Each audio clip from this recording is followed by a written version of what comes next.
Welcome to Radio Dolly, where I talk and you listen. This channel will bring you podcasts on relationships and dramas, stories of all kinds, horror and creepy, love stories, sad stories, secrets, and much more. So stay tuned with me by subscribing to this channel so that you don't miss any of these.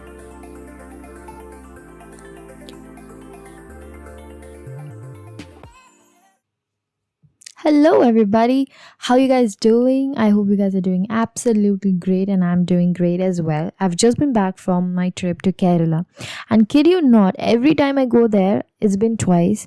Every time I go there, I always have this eerily comforting vibes out there. I know it's like it's eerie, but it's also comforting. I don't know how to express that.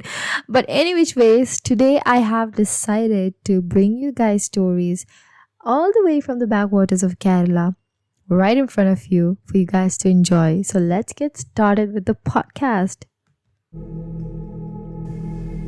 40-year-old Rishi, wife Alka, who is 10 years younger, and their 10-year-old daughter Minnie were going on a vacation to a village in the backwaters of Elipi in Kerala. It was almost after a year that Rishi got a 10-day leave from his office and was longing for the big day to come. Well, there was another reason for Rishi's excitement. The travel agent Murali, who is also Rishi's friend, had told him a very strange story that really excited Rishi. The village Rishi was supposed to visit for a night apparently has many apparitions living among the humans, and this had petrified the villagers. Also, Alka and Minnie had never gone to a village before and were excited about the rural experience they would have.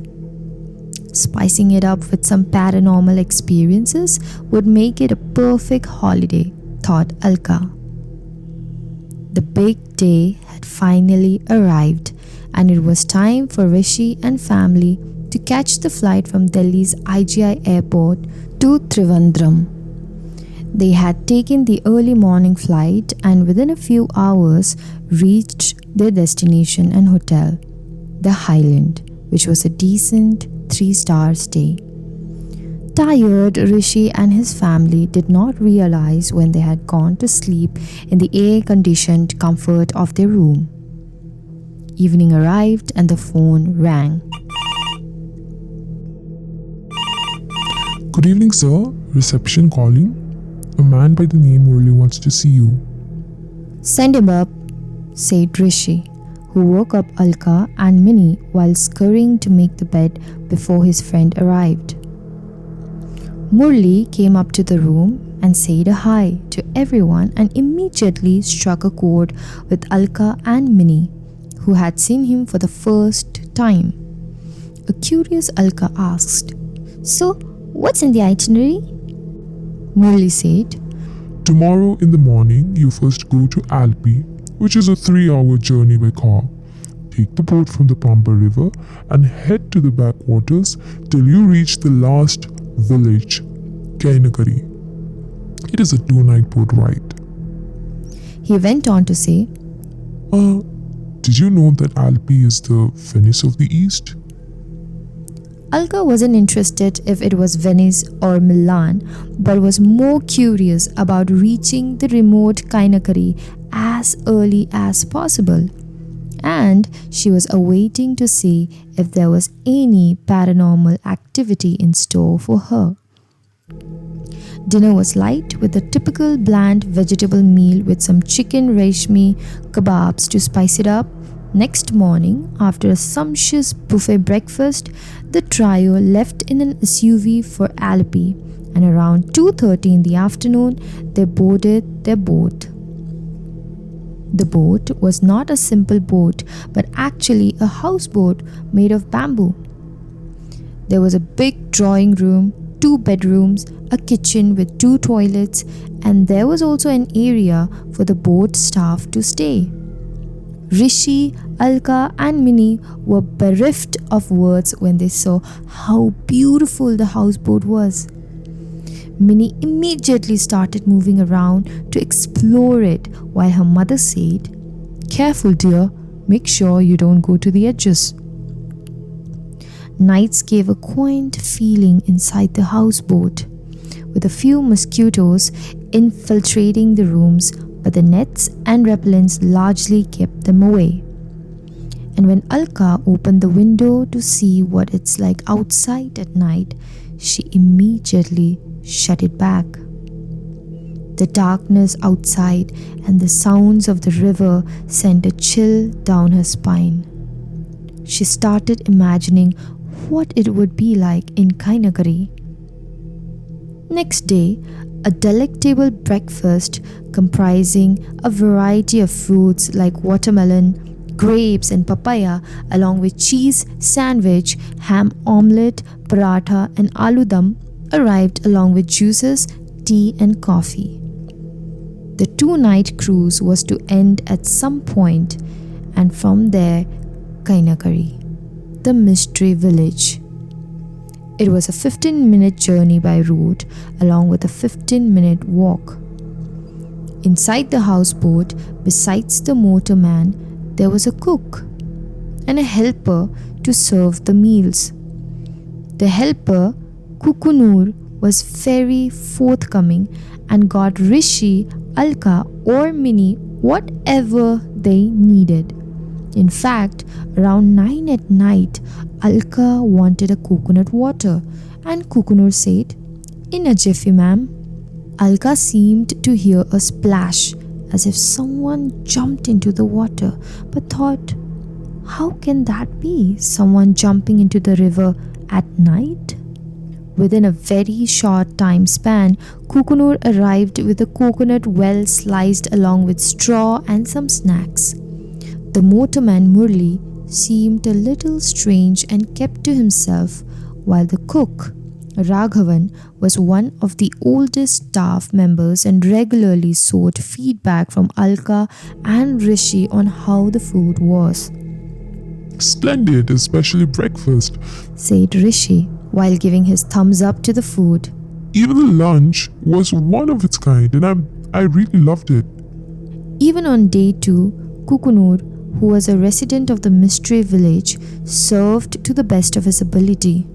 At one point, Alka was so impressed with his service that she gave him a rupees 500 tip. "Thank you, ma'am," he said, bowing before her.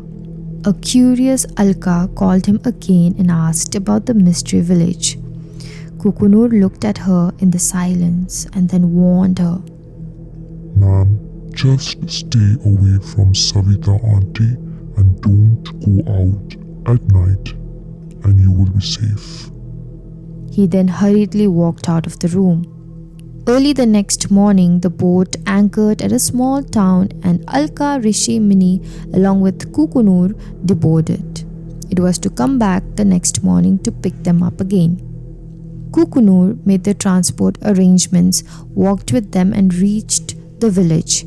In the village, people seemed cold and unwilling to talk. Alka's imagination ran wild. She started getting a feeling that zombies were moving around the village. Maybe they are real people, said Alka to herself.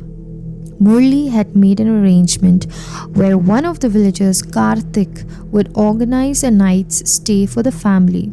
Karthik made available a quaint but beautiful cottage for them, as well as a domestic help, Sarita, who could understand and speak broken Hindi.